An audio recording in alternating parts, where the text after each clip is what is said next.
Hi guys, in this tutorial I'm going to teach you how you can integrate Notion with Evernote. So there isn't any direct automation available within Notion to link to Evernote, so you would have to use a third-party tool called Zapier.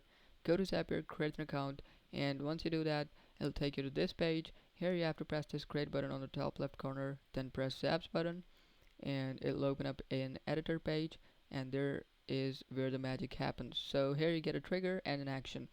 So in trigger, you will select the app that will send data to the action app. So in this tutorial, I'm going to show you how you can send data from Monday to Evernote, but you can do it the other way.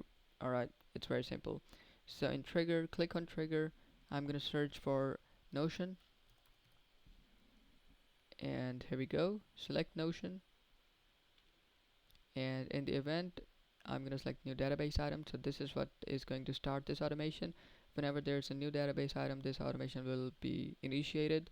It will ask you to sign into your Notion. Simply click sign in, and it'll open up a new window where you'll be asked to connect your Notion. Mine is already connected, but you can connect yours. Once you do that, simply click on action.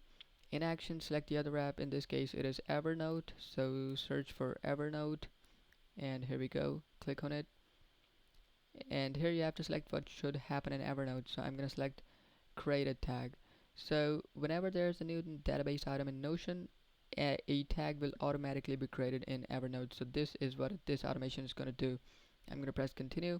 Again, it asks me to sign into my Evernote account, and simply press sign in. It'll take you to sign up page. Once you do that, you're basically all done. So now what you have to do is on the top right corner you see this publish button. You just have to press this publish button and your automation will be live. So this is how you integrate or how you connect Notion with Evernote. I hope this tutorial was helpful. Thanks for watching.